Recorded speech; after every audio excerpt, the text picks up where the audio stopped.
Καλησπέρα, είμαι η Άννα Κανδαράκη, κλινική ψυχολόγος και ψυχοθεραπεύτρια. Είμαστε σε ένα ξεχωριστό vidcast από την Durex να μιλήσουμε πρώτη φορά ανοιχτά για το δύσκολο θέμα που αφορά μαμά και γιο γύρω από το θέμα της σεξουαλικής διαπαιδαγώγησης. Έχω μαζί μου τη Μυρτώ Αλικάκη και το γιο της Δημήτρη. Καλώς τους, καλώς ήρθατε. Καλώς σε βρήκαμε. Ευχαριστούμε πολύ. Εφόσον συμφωνείτε, μιλάμε στον ενικό. Βεβαίως. Και θέλω να μου πείτε αμέσως κατευθείαν αν έγινε ποτέ αληθινά αυτή η κουβέντα έτσι ανοιχτά, αν ήρθε ο Δημήτρης και ρώτησε τη μαμά του για αυτό το θέμα. Εγώ δεν θυμάμαι ακριβώς πώς έγιναν όλα. Γενικά μιλώντας, και μετά νομίζω ο Δημήτρης μπορεί ίσως να θυμάται καλύτερα από μένα, νομίζω ότι υπήρχε πάντα η αίσθηση ότι όταν θέλει να έρθει να μου πει κάτι, μπορεί πάντα να μου το πει, ότι υπάρχει ο χώρος και η ελευθερία να το κάνει. Αυτό που μπορώ να θυμηθώ εγώ για τον εαυτό μου, γιατί έτσι μου είχαν πει, είναι ότι κάποια στιγμή σε ηλικίες που ήταν αρκετά μικρός ακόμα, που με ρωτούσε πράγματα, πολλές φορές τον παρέπεμπα στον μπαμπά του. Και έλεγα και στον μπαμπά του ότι με ρώτησε ο Δημήτρης αυτό, οπότε συζητήστε το, που είστε αγόρια. Άρα σου είναι πιο εκεί ότι ο γιος πάει στον μπαμπά σε αυτά τα θέματα και η κόρη στη μαμά. Όχι ότι εγώ δεν μιλούσα με τον Δημήτρη, αλλά για ζητήματα που έχουν να κάνουν όχι μόνο γενικά με τη σεξουαλικότητα ή με τη σεξουαλική διαπαιδαγώγηση, αλλά με το σώμα. Ως κορίτσι σίγουρα ξέρω λιγότερα πράγματα από ότι ένα αγόρι για ένα ανδρικό σώμα. Αυτό, με αυτή την έννοια το λέω. Ναι. Δημήτρη, τι θυμάσαι? Η αλήθεια είναι ότι και εγώ δεν είναι ότι θυμάμαι κάποια συγκεκριμένη φάση που έπιασα τη μαμά ή τον μπαμπά να τους ρωτήσω. Έχω έτσι πιο γενικές αναμνήσεις μέσα στα χρόνια και από δικές μου εσωτερικές, ας πούμε, απορίες σε σχέση με το όλο ζήτημα και τέτοια πράγματα, και θυμάμαι αυτό το πράγμα που λέει και η μαμά, ότι κάθε φορά, ας πούμε, που είχα ένα προβληματισμό ή μια σκέψη η οποία με δυσκόλευε, η αλήθεια είναι ότι δεν είχα ιδιαίτερη ταλαιπωρία ή δεν ένιωσα ποτέ ασφικτικά σε σχέση με τέτοια ζητήματα, αλλά όποτε ήθελα κάτι να ρωτήσω ένιωθα ότι είναι εκεί, χωρίς να μου το έχουν επιβάλει, ας πούμε, το ότι έλα να μας ρωτήσεις οπωσδήποτε. Δεν υπήρχε κανένα κλίμα ούτε τρομοκρατίας ούτε αδιαφορίας, ας πούμε, σε σχέση με αυτό το ζήτημα. Ήταν για μένα πάντα κάτι πολύ cool, ας πούμε, αυτό. Υπήρχε μια ψυχραιμία γύρω από το θέμα, και όποτε αισθάνθηκα την ανάγκη να ρωτήσω κάτι, ρώτησα και τη μαμά και τον μπαμπά, και ήταν πολύ ξεκάθαρη στις απαντήσεις. Στο σχολείο υπήρχε καθόλου κάποια τέτοια κουβέντα, αν θυμάσαι τότε με τους συνομιλίκους? Κουβεντιάζετε μεταξύ σας για αυτό το θέμα? Εννοείται ότι κουβεντιάζαμε, εντάξει, εκεί στο γυμνάσιο πιο δειλά και στο λύκειο πιο έντονα και πιο τακτικά, ας πούμε. Είναι συζητήσεις εκεί στο λύκειο και στο γυμνάσιο, στο σχολείο, που σε προβληματίζουν, γιατί σαν ένα παιδί που δεν ξέρεις ακόμα, σαν έφηβος, που δεν έχεις εμπειρίες ή έχεις πολύ λίγες, μπαίνεις πολύ στη διαδικασία της σύγκρισης με τους μαθητές, του ότι μου συμβαίνει εμένα κάτι, συμβαίνει και στον άλλον, αλλά ντρέπομαι και λίγο να ρωτήσω. Και αλλαγές που γίνονται στο σώμα μου. Ναι, εννοείται. Υπήρχε πάντα από άλλα παιδιά ένιωθες την αίσθηση του ότι φέρουν κάπως πιο πολύ το ταμπού από το σπίτι, ότι δηλαδή υπήρχαν και φίλοι και συμμαθητές που δεν είχες την άνεση να ανοιχτείς για τέτοια θέματα, γιατί ένιωθες ότι και αυτοί είναι κλειστοί, οπότε κλεινώσουν κι εσύ. Και αντίστοιχα μπορεί και εγώ να λειτουργούσα έτσι για κάποιους πιο ανοιχτούς από μένα.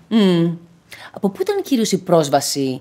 Γιατί, ας πούμε, και η βιβλιογραφία και η κλινική εμπειρία δείχνει ότι τα νέα παιδιά κυρίως είτε μεταξύ τους συνομιλούν, είτε μέσα από το διαδίκτυο παίρνουν πληροφορίες. Θυμάσαι να γινόταν αυτό, να ψάξουμε στο διαδίκτυο, είτε από ερωτικές ταινίες, είτε από πληροφορίες κατευθείαν στο διαδίκτυο να πάρω πληροφορίες? Θεωρώ ότι η πλειοψηφία.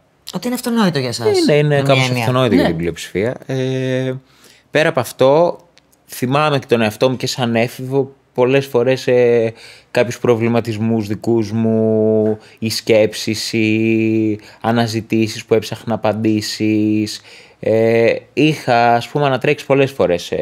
Θυμάμαι τότε σε διάφορα sites και forums, ίσως πιο παλιά, που υπήρχαν ακόμη στο διαδίκτυο, που υπήρχαν άνθρωποι που καταθέταν, ας πούμε, κάποια εμπειρία ή κάποια άποψη πάνω σε ζητήματα. Ένας έφηβος που έχει στα χέρια του διαδίκτυο είναι πολύ εύκολο.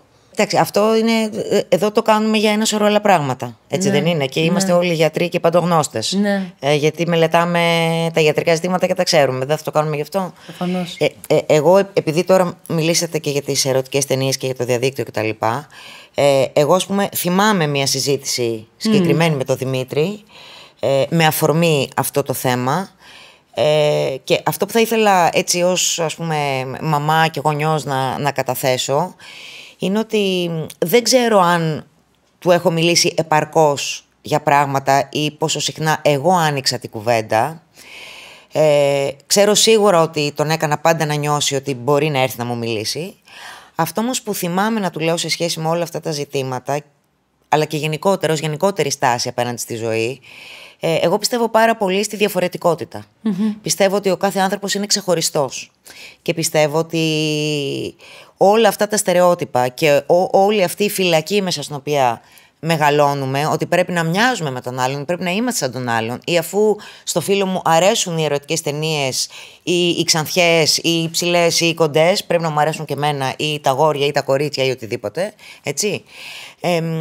Προσπάθησα αυτό πάρα πολύ να του πω.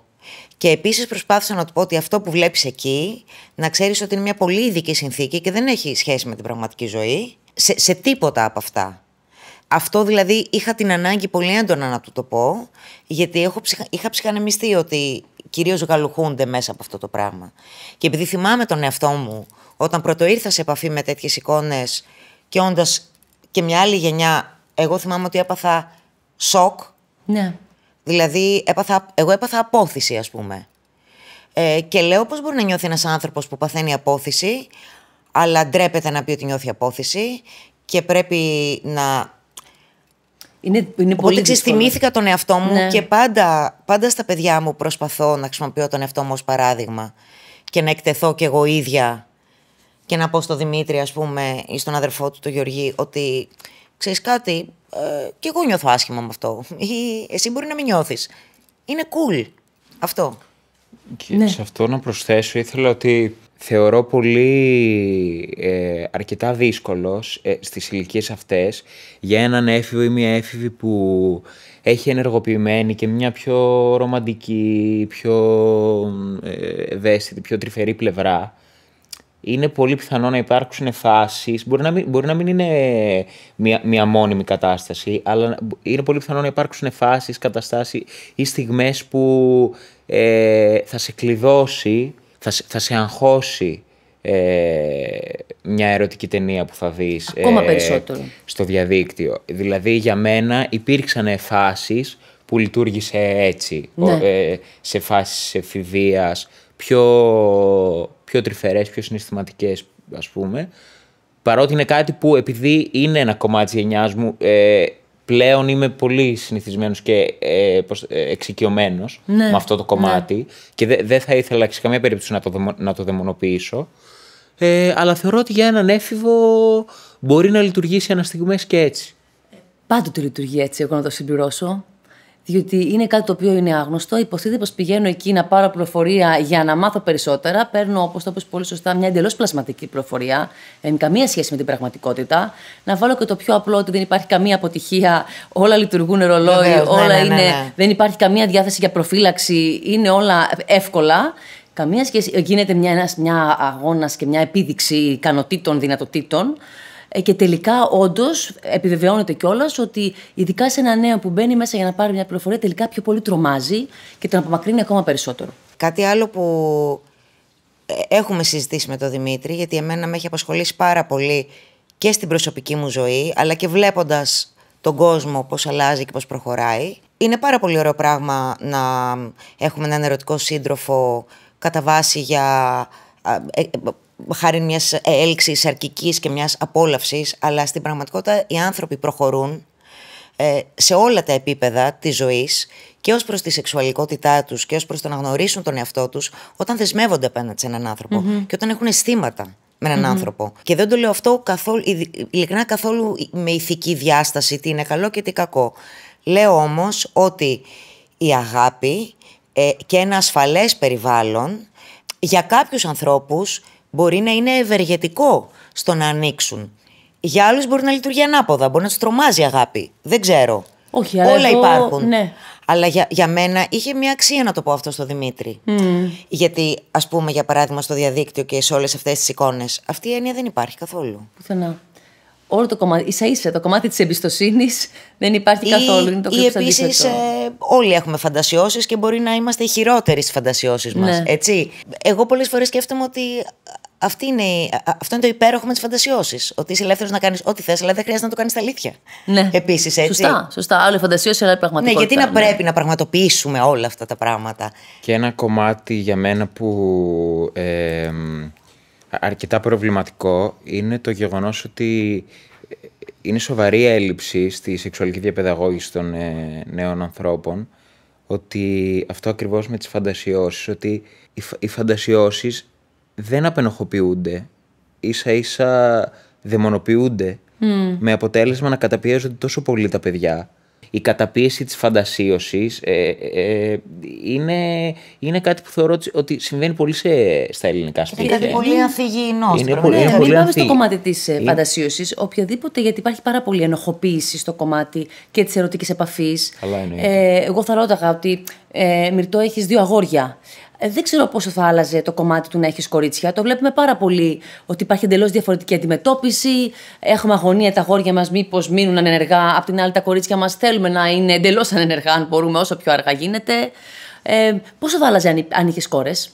Έχω τόσο μεγάλη ανάγκη τα παιδιά μου να είναι ελεύθερα και ευτυχισμένα, και για μένα είναι αυτονόητο ότι τα αποδέχομαι σε οποιαδήποτε περίπτωση, που νομίζω ότι αυτό μου επιτρέπει αλήθεια να είμαι πολύ ειλικρινής και ανοιχτή. Ναι. Δηλαδή, δεν ξέρω αν πιστεύεις ότι έχω δίκιο σε αυτό που λέω, αλλά δεν νομίζω ότι θα ήμουν διαφορετική και με τα κορίτσια. Και επειδή και ως κορίτσι εγώ έχω νιώσει τη ρετσινιά του, ας πούμε, το έχω ακούσει από τη μαμά μου σε κάποια ηλικία, με πόσα αγόρια έχεις πάει. Ναι. Λες και αν έχω πάει με 1 είμαι καλό κορίτσι, και αν έχω πάει με 15 δεν είμαι. Σωστά. Όλα αυτά μου φαίνονται ψιλοτραγικά. Ναι. Καταλαβαίνω ότι υπήρχαν, αλλά ακόμη υπάρχουν, και αυτό είναι το οδυνηρό, ναι. Και θα ήθελα πάρα πολύ να εκλείψουν. Ναι, η αλήθεια είναι ότι και εγώ να προσθέσω ότι σε τέτοια, γενικά στο πώς μεγάλωσα, αλλά ειδικά σε τέτοια ζητήματα δεν ένιωσα ποτέ ότι αν εκπαιδεύομαι, τέλος πάντων γαλουχούμαι από τους γονείς μου σαν αγόρι ή σαν άντρας. Ένιωθα ότι σαν παιδί. Να ρωτήσω και το κομμάτι της προστασίας, δηλαδή σεξουαλικώς μεταδεδομένα νοσήματα, υπήρχε κουβέντα στο σπίτι, υπήρχε κουβέντα στο σχολείο? Εγώ θυμάμαι πολύ λίγες φορές, μία στο γυμνάσιο και μία στο λύκειο, συνολικά στα 3 χρόνια, να έχουν γίνει κάποιες, να μας έχουν φέρει, ας πούμε, κάποιον άνθρωπο να μας μιλήσει, να μας... Να γίνει κάποια ενημέρωση. Να γίνει κάποια ενημέρωση τελείως σε πρώτο στάδιο, οι οποίες για μένα ήταν τόσο ενδεικτικές που ήταν λίγο αστείο, ενώ ήταν κάπως υποκριτικό αυτό το πράγμα, γιατί ήταν μια τελείως επιφανειακή ενημέρωση και προσέγγιση, η οποία το μόνο αποτέλεσμα που είχε ήταν εμείς τα παιδιά από κάτω να ακούμε λέξεις, να βλέπουμε εικόνες που παρουσιάζονταν τόσο στερεοτυπικά και γραφικά, που μόνο γελούσαμε, κάναμε χαβαλέ. Δηλαδή, όταν σου φέρουν μία φορά στο γυμνάσιο και μία φορά στο λύκειο, πώς να μην γελάσει? Καταρχάς υπάρχει μια μηχανία όταν υπάρχει ένα πλήθος παιδιών. Δεν μπορεί ακριβώς. να. Και αν δεν έχει γίνει σταδιακά αυτά, με έναν τρόπο πολύ οργανωμένο, πολύ συγκεκριμένο. Υπάρχει μια μηχανία η οποία σε ένα πλήθος ατόμων, ας πούμε, εξωτερικεύεται σαν πλάκα και χιούμορ, γιατί νιώθουμε λίγο άβολα, δεν ξέρουμε και γι' αυτό. Έχουμε ακούσει μόνο σκόρπιες λέξεις, οπότε το κοροϊδεύουμε. Και είναι λογικό από τα παιδιά, δεν φταίνε τα παιδιά. Θα βοηθούσε, πιστεύεις, να ήταν κάτι πιο συστηματικό και από νωρίς? δεν είμαι σίγουρα ειδικός για το πόσο, να μιλήσω για το πόσο νωρίς. Πάντως θεωρώ ότι από τη στιγμή που γίνεται, και από μία φάση και μετά είναι καλό να γίνεται. Τώρα είναι το γυμνάσιο, αυτό το λύκειο, δεν ξέρω. Πάντως από τη φάση που γίνεται, και θα έπρεπε σε κάποια φάση για μένα να γίνεται, θα έπρεπε να γίνεται πολύ πιο οργανωμένα, προγραμματισμένα, να έχει μια δομή, ας πούμε, όλο αυτό, η οποία να βάζει και το παιδί σε μια λογική να το αντιμετωπίσει σοβαρά και να ασχοληθεί. Γιατί δεν σου λένε θα έρθει σήμερα στο 2ωρο, ας πούμε, αυτό να σας μιλήσει αυτός ο κύριος και δεν τον ξαναβλέπεις. Ναι. Καταρχήν γίνεται τελείως τυπικό και απρόσωπο. Δεν έχει θα μπορούσες να έχεις και μια προσωπική σχέση με αυτόν τον άνθρωπο, αν τον έβλεπες συχνά, να μπορείς να νιώσεις. Μια διαδικασία και όλο αυτό έχει Θα μπορούσε και θα έπρεπε σίγουρα να έχει μια διάρκεια. Δεν είμαι σίγουρα κατάλληλος να μιλήσω για το πώς, αλλά σίγουρα όχι όπως γίνεται. Θυμάσαι συμμαθητές σου που να έχουν στάσεις και τοποθετήσεις είτε πάρα πολύ κλειστές, είτε με ταμπού, είτε με μια κριτική διάθεση τα αγόρια στα κορίτσια, στη σεξουαλικότητα, σε όλο αυτό το οποίο τώρα αρχίζει και γίνεται και ανοίγει και μιλάμε. Το θυμάσαι όμως και εσύ? Τώρα εγώ ήμουν στο Λύκειο πριν 5-6 χρόνια.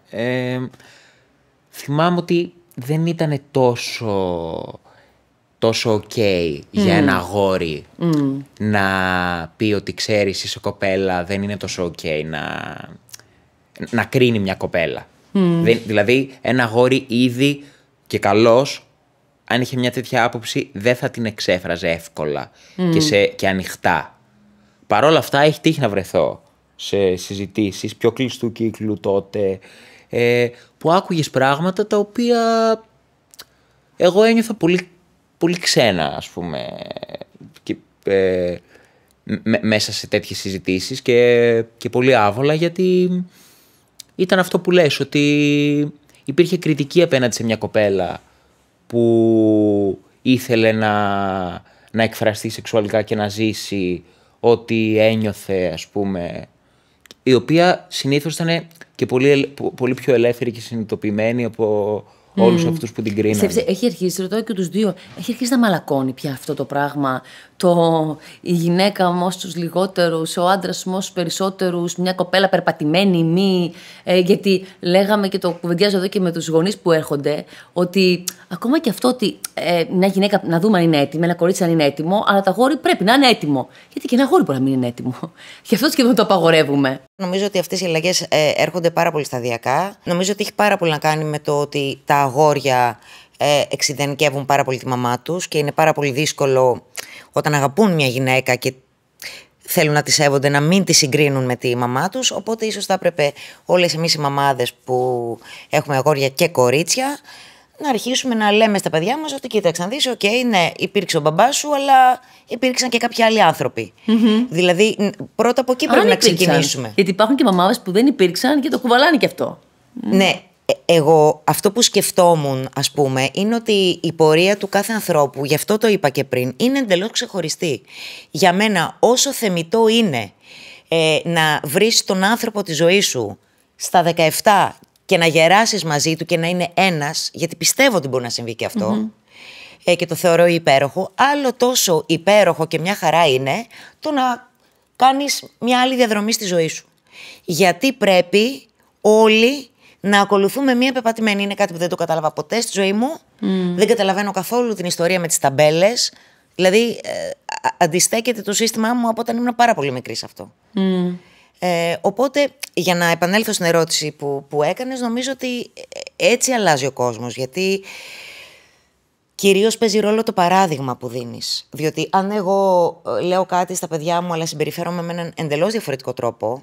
Το λέμε πολύ συχνά, άλλο τι λέμε, ακόμα περισσότερο τι κάνουμε και ακόμα μεγαλύτερο τι είμαστε. Ναι, και επίσης μπορούμε να ζητάμε συγγνώμη όταν λέμε κάτι και κάνουμε κάτι άλλο, ότι κάναμε λάθος. Δηλαδή, το να παραδέχεται ένας γονιός στο παιδί του ότι έκανε λάθος, που επίσης παλαιότερα δεν συνέβαινε, διότι έπρεπε ο γονιός να είναι μια αυθεντία και να βρίσκεται στο απειρόβλητο. Και αυτό είναι μια αλλαγή. Όλοι μπορεί να κάνουμε λάθος. Hello. Θυμάσαι να υπάρχουν ερωτήματα, κάτι που να σε έχει δυσκολέψει και να φοβάσαι, να φοβηθείς, να αντιστάσεις, να το ρωτήσεις και να απευθύνεις σε φίλους, για παράδειγμα? Η αλήθεια είναι ότι πάντα ένιωθα ότι συνδιαμορφώνομαι από το σπίτι και από το σχολείο και τους φίλους παράλληλα. Δηλαδή ένιωθα ότι είναι δύο παράλληλοι δρόμοι, οι οποίοι με συνδιαμόρφωναν και ήταν διαφορετικοί μεταξύ τους. Οπότε αυτό είχε ως αποτέλεσμα σίγουρα μερικές αναζητήσεις μου να έβρισκαν περισσότερη απήχηση στο σχολείο και σε φίλους, γιατί ένιωθα ότι είναι πράγματα που απασχολούν και αυτούς, ενώ άλλα πράγματα που ένιωθα ότι και αντιλαμβανόμουν από μικρότερος ότι είχαν περισσότερο να κάνουν με το πώς εγώ μεγάλωσα μέσα στο σπίτι, εκεί ένιωθα ότι οι γονείς μου θα με άκουγαν και θα με εισέπραταν καλύτερα. Αλίγη, φοβήθηκες ποτέ ότι κάτι μπορεί να συμβαίνει, να μην το ξέρεις, στους κινδύνους όλο αυτό που ακούμε και ότι θα πρέπει κάτι να κάνεις για να προστατέψεις τους γιους σου? Όχι ιδιαίτερα, για να πω την αλήθεια. Μιλάω και σε μορφές κακοποίησης. Κοίταξε, γενικά δεν είμαι άνθρωπος φοβικός, που βάζω το κακό με το μυαλό μου. Είμαι ένας μάλλον αισιόδοξος και με μια μίνι άγνοια κινδύνου άνθρωπος. Κοίταξε, επειδή πιστεύω ότι φυσικά στον οποιονδήποτε και πάντα μπορεί να συμβεί το οτιδήποτε κακό. Αυτό δεν μπορείς να το προβλέψεις. Όμως νιώθω ότι δεν μπορείς να μεγαλώνεις ένα παιδί με το φόβο και με αυτό το κίνδυνο διαρκώς να κρέμεται πάνω από το κεφάλι σου. Οπότε έχω προσπαθήσει να μην μεταφέρω καθόλου αυτό το κλίμα. Αυτό που πάντα πίστευα ότι μπορεί να μας προστατέψει απέναντι σε κινδύνους είναι η αυτοεκτίμηση. Σε μεγαλύτερες ηλικίες. Εγώ λέω ακόμα σε πιο μικρές. Εγώ πιστεύω πάντα. Και η γνώση. Ναι, η γνώση όμως, μιλάω για το πιο απλό, ας πούμε. Για το όταν είναι ένα παιδί στον νηπιαγωγείο, ότι αυτά είναι τα σώματα του, το μέρη του σωματός που δεν τα αφήνουμε να μπορεί να τα κουμπίσει οποιοδήποτε. Κοίταξε, τέτοια πράγματα έχω πει στα παιδιά. Ότι, δηλαδή, γενικά τους είπα κάποια στιγμή να προσέχετε αυτό, να προσέχετε εκείνο. Αν κάτι σας φανεί περίεργο, μπορείτε να έρθετε να μου το πείτε. Άρα έχει γίνει μια τέτοια κουβέντα. Τέτοια κουβέντα έχει γίνει. Γιατί και αυτό μες στο φάσμα της όχι όμως 1000 φορές. Ναι. Οκ. Γενικά ήμουν πάντα, νομίζω ότι πάντα τους έχω πει ότι κοίταξε, αν σε ενοχλεί κάτι, δεν το κάνεις. Γενικότερα στη ζωή. Και αν θες το συζητάμε. Αυτό. Όμως ξέρεις κάτι, η αυτοεκτίμηση, φυσικά εσένα είναι η δουλειά σου και δεν προσπαθώ να διαφωνήσω μαζί σου σε αυτό, απλώς να σου πω την αίσθησή μου. Θεωρώ ότι η αυτοεκτίμηση είναι κάτι που χτίζεται από πάρα πολύ νωρίς. Ισχύει. Και πιστεύω ότι είναι κάτι που μας ανοίγει τα μάτια. Μπορεί να μην το συνειδητοποιούμε όπως όταν μεγαλώνουμε, αλλά κάτι μας κάνει να αγαπάμε τον εαυτό μας, κάτι μας κάνει να αγαπάμε το φως, πιστεύω. Και πιστεύω ότι αυτό μας προστατεύει έστω και υποσυνείδητα από σκοτεινές καταστάσεις. Δεν ξέρω αν έχω δίκιο σε αυτό που λέω. Είναι πολύ αλήθεια. Αλλά το κομμάτι της αυτοεκτίμησης είναι κάτι που χτίζεται από πολύ μικρή ηλικία σίγουρα. Σίγουρα έχει να κάνει και τη μορφή προστασίας, κατά πόσο αγαπάω το σώμα μου, κατά πόσο έχω μάθει να το φροντίζω. Ναι. Και να αγαπάω και να σέβομαι και το σώμα του διπλανού. Απλά μιλάω πλέον σε βρεφική ηλικία ή σε παιδική ηλικία, γιατί ακούω πάρα πολύ συχνά πλέον ότι με όλη αυτή την επικαιρότητα φοβάμαι να πάω το παιδί μου να πάει να κάνει πολεμική τέχνη, ας πούμε, να πάει να κάνει στο γυμναστήριο. Μπορώ να πω κάτι για αυτή την επικαιρότητα. Θεωρώ ότι αυτή η επικαιρότητα είναι τρομερά επικίνδυνη. Γενικά, αυτή είναι η γνώμη μου, ότι αυτή η αναδημοσίευση των ειδήσεων στο διαδίκτυο και αυτή η αιμονή με τις αρνητικές ειδήσεις, δεν λέω πως δεν υπάρχουν αυτά τα πράγματα, φυσικά και υπάρχουν, αλλά θεωρώ ότι ακούγονται σαν να ήταν εκατονταπλάσια. Θεωρώ ότι υπάρχει μια απίστευτη τρομολαγνία και θα φέρω ένα πάρα πολύ απλό παράδειγμα. Όταν τα κανάλια διαγωνίζονται μεταξύ τους για το ποιος θα έχει την υψηλότερη τηλεθέαση στις ειδήσεις, καταλαβαίνουμε όλοι ότι η ειδήσεις είναι ένα εμπορικό προϊόν. Δεν είναι μια ειδησιογραφία. Εδώ έχουν ολόκληρη σκηνοθεσία, μουσικές, ντανταντάν από πίσω, αυτά. Άρα λοιπόν θέλει κανείς απέναντι σε αυτό το πράγμα να κρατάει και μια ψηνή, να έχει μια ηρεμία. Αλλιώς ναι, με αυτά που βλέπεις γύρω σου, βασικά δεν θα βγεις στο σπίτι σου. Ούτε εσύ ούτε το παιδί σου. Είναι μεγάλη παγίδα τελικά να φτάσουμε στο σημείο να φοβόμαστε να εμπιστευτούμε τον οποιοδήποτε. Και επίσης δεν είναι ότι δεν συνέβαιναν αυτά. Απλώς μιλάω δηλαδή για κακοποιητικές σεξουαλικές παρενοχλήσεις μέσα στις οικογένειες κτλ. Τώρα οι άνθρωποι μιλάνε. Ότι τι δεν συνέβαιναν αυτά παλιότερα. Ισχύει. Ευτυχώς που μιλάνε και ευτυχώς που τα ακούμε. Ισχύει. Πάντα συνέβαιναν. Απλά αυτή τη στιγμή τολμάμε λίγο περισσότερο και έχει αρχίσει λίγο και η απενοχοποίηση του θύματος. Στο παρελθόν το θύμα ήταν συνένοχο, είχε μέσα δική του ευθύνη. Σε όλο το κομμάτι της σεξουαλικότητας, το κομμάτι της διαφορετικότητας, κατά πόσο υπήρχε, εγώ πάλι μιλάω στον Δημήτρη, αν θυμάσαι στο σχολείο να ήταν ανοιχτό το κλίμα. Γιατί σιγά σιγά και αυτό έχει απενοχοποιηθεί. Σίγουρα είναι καλύτερα τα πράγματα. Εντάξει, δεν είναι ούτε καν κοντά νομίζω εκεί που θα έπρεπε να είναι η κατάσταση.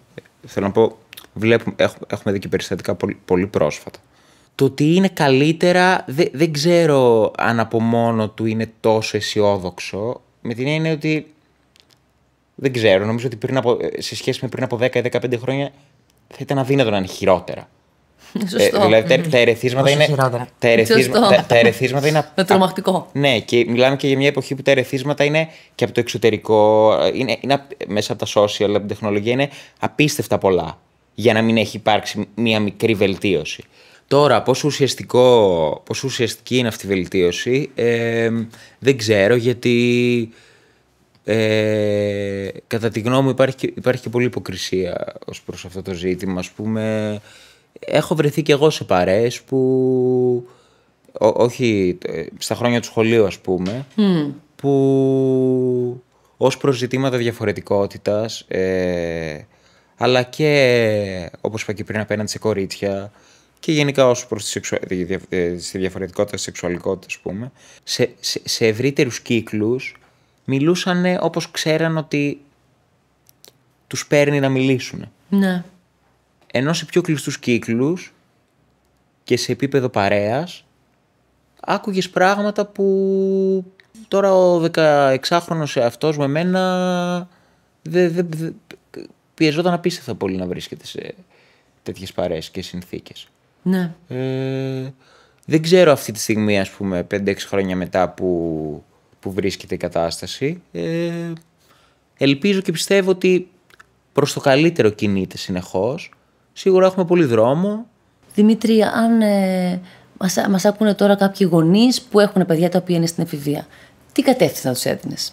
Είναι μια ερώτηση που απευθύνουμε στους γονείς, αλλά εγώ το ρωτάω σε σένα. Ότι τι θα ήθελες οι γονείς να λένε στους εφήβους, που είναι τώρα σε αυτή τη φάση που ψάχνονται, οι μισοί ψάχνονται, οι άλλοι μισοί κρίνουν τους άλλους, γιατί είναι μια περίεργη φάση η εφηβεία.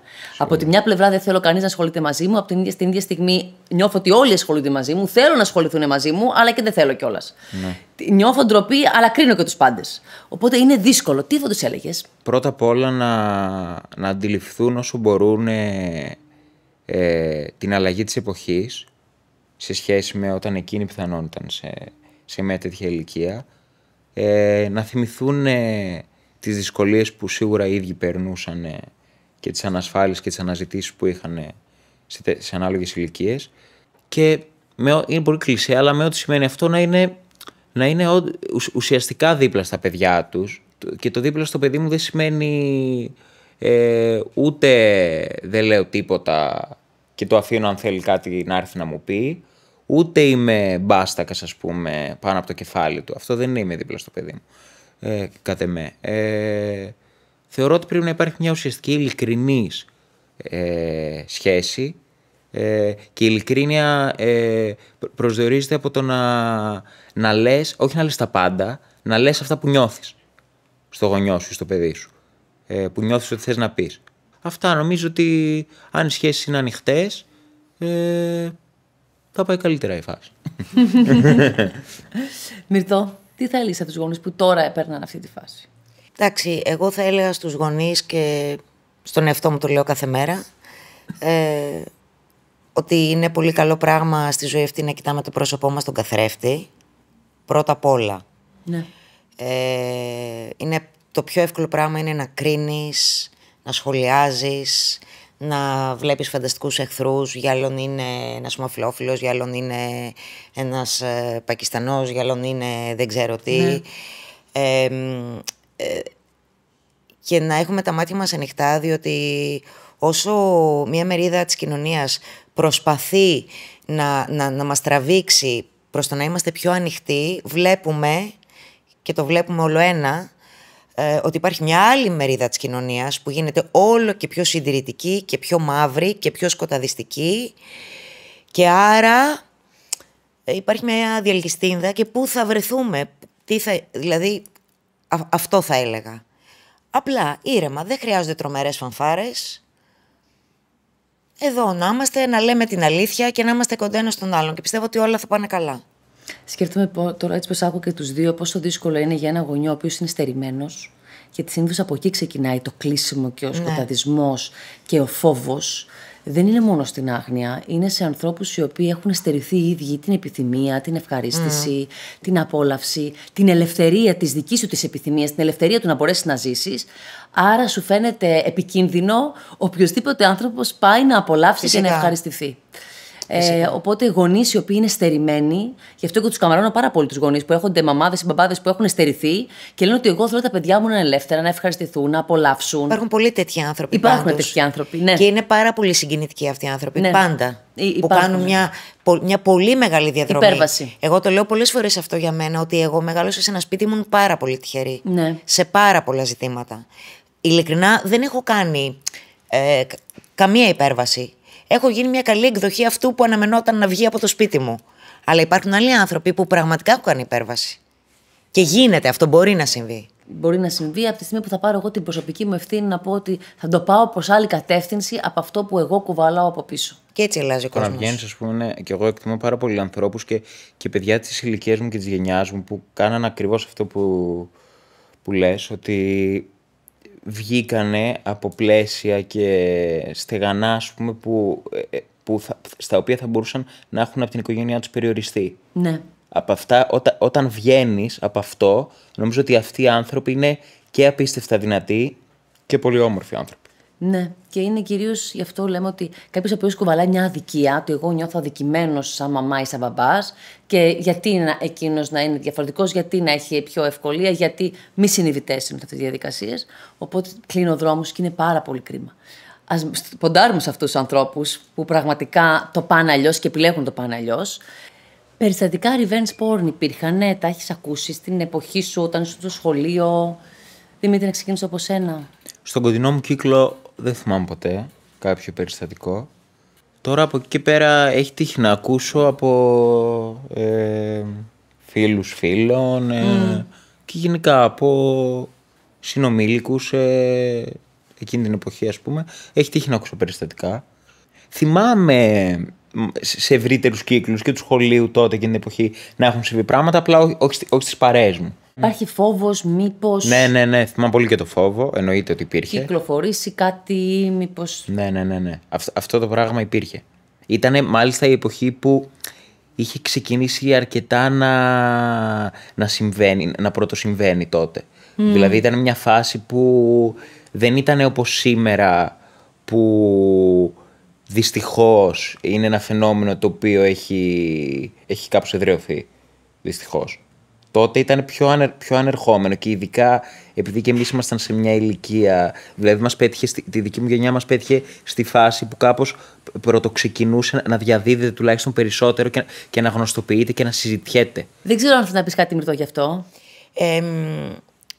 Κοίταξε, εγώ αυτό που έχω να πω, που το έχω νιώσει ας πούμε και η ίδια, μου φαίνεται τελείως παράλογο να υπάρχει οπτικό υλικό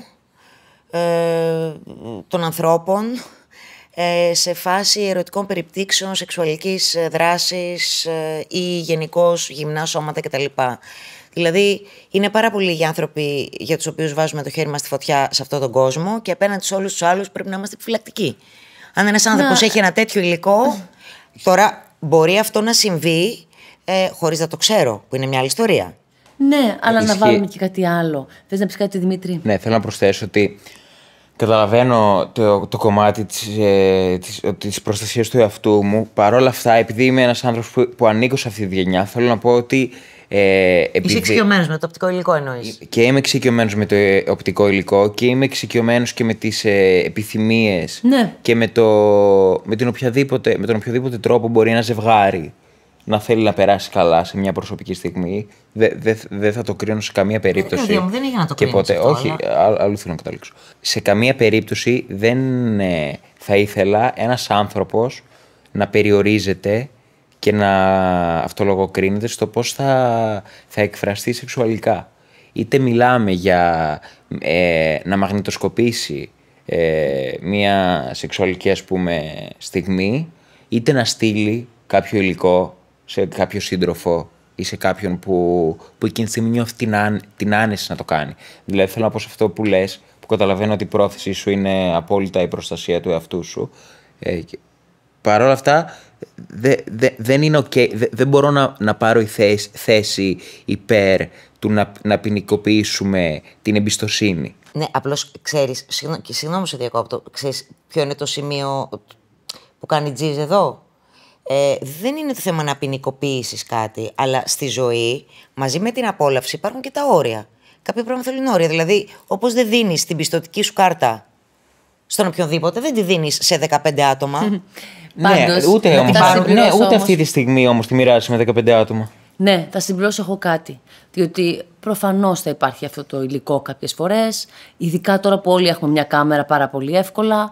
Καταλαβαίνω πώς το λέει και η Μυρτώ και πώς το λέει και ο Δημήτρης. Το σημαντικό νομίζω πως αυτό είναι να κρατήσουμε ότι σε περίπτωση που διαρρεύσει ένα τέτοιο υλικό, γιατί εγώ αυτό που ακούω σαν κλινική ψυχολόγος συνήθως, η πρώτη κουβέντα είναι τι θα πει ο μπαμπάς και τι θα πει η μαμά. Ναι, καλά, ναι. Και σκέφτομαι και για πού θα κρυφτώ αν το μάθει ο μπαμπάς και η μαμά. Και αντί να σκεφτώ ότι θα ζητήσω προστασία από τους δικούς μου ανθρώπους, η μόνη μου αγωνία είναι πως το μάθουν. Έχει τόση πολύ μεγάλη σημασία να καταγραφεί ότι δεν κάνω κάτι κακό. Καλά, δεν είναι καμία φυσικά, ντροπή. Ναι. Δεν είναι καμία ντροπή. Αυτό αισθάνεται όπως θέλει να πει και ο Δημήτρης. Ότι δεν είναι καμία ντροπή. Είναι κάτι πάρα πολύ φυσικό, είναι κάτι πάρα πολύ όμορφο. Προφανώς, και έρχομαι στο δικό σου λόγο, εμπιστεύτηκα λάθος άνθρωπο. Και σε αυτή τη ζωή δεν υπάρχει περίπτωση να μην εμπιστευτώ στη ζωή μου κάποιον λάθος άνθρωπο. Ας ελπίσουμε να μην είναι κάτι πολύ. Ακριβώς γι' αυτό το λέω. Ναι, επειδή για διάφορους λόγους εμπιστευόμαστε διάφορους λάθος ανθρώπους. Σωστά. Μα η πρόθεση σε αυτό που λέει είναι και καλή. Ότι προφανώς για να προστατεύσεις τον εαυτό σου. Αλλά για μένα δεν πρέπει να μπούμε γενικά σαν άνθρωποι σε αυτή τη λογική. Το είπε όμως για να είμαστε και δίκαιοι μαζί με τη μαμά. Είπε στην αρχή και νομίζω πως και εδώ ταιριάζει αυτό. Μην κάνεις κάτι που δεν θέλεις. Γιατί το πρόβλημα σε αυτές τις περιπτώσεις είναι ότι υπάρχουν, και δεν θα μιλήσω ούτε κορίτσια, γιατί είναι και στα αγόρια αυτό, να υπάρχει πίεση χωρίς να θέλω να κάνω κάτι και τελικά να βρεθώ μετά να απειλούμε. Συνήθως αυτό είναι και ύποπτο, το πιο ύποπτο. Και συνήθως σε αυτές τις περιπτώσεις αυτό συμβαίνει. Είναι κάποιος ο οποίος έχει πιέσει, είναι κάτι που δεν θέλω.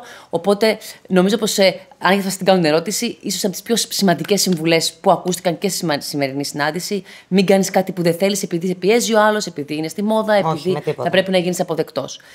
Εσείς κάποια συμβουλή που να θυμάσαι και εσύ, Δημήτρη, ή να θυμάσαι και εσύ, Μυρτώ? Για μένα το κλειδί, το είπα και πριν, η σεξουαλικότητα είναι ένα μέρος του όλου μας. Άρα λοιπόν θεωρώ ότι αν ακολουθούμε γενικά κάποια πράγματα στη ζωή και όπως είπα κοιτάζουμε τα ελαττώματά μας, συγχωρούμε τα λάθη μας και τα λάθη των άλλων και προχωράμε και επικοινωνούμε με τον εαυτό μας και με τους έξω, ο κόσμος θα είναι καλύτερος. Οπότε γενικά αυτό ήταν πάντα κάτι που με ενδιαφέρε πάρα πολύ να πω στα παιδιά. Για μένα ήταν σημαντικό την ημέρα που κατάλαβα ότι μπορώ να αλλάξω τα πράγματα. Μπορώ να φοβάμαι 100 φορές, 365 μέρες, ότι αν πω αυτό θα γίνει αυτό και τελικά αν βρω το κουράγιο να το πω αυτό, μπορεί να μην γίνει εκείνο που φοβόμουν. Και τότε θα έχει αλλάξει ο κόσμος. Και το πιστεύω πάρα πολύ αυτό το πράγμα. Είναι λοιπόν και το μότο που λέμε της Durex, μιλάμε ανοιχτά και επικοινωνούμε ανοιχτά, πάρα πολύ σημαντικό. Μπράβο στη Durex. Ναι, και εγώ κρατάω και αυτό που είπες προηγουμένως, Μυρτώ, ότι όντως η εμπιστοσύνη, η σχέση, η αγάπη, η σύνδεση με τον άλλο είναι τελικά αυτό που μας εξελίσσει και εμάς. Ήταν μια πάρα πολύ ωραία συζήτηση. Και για μας. Ευχαριστώ πάρα πολύ το μοίρασμα. Εμείς. Στο επανειδή.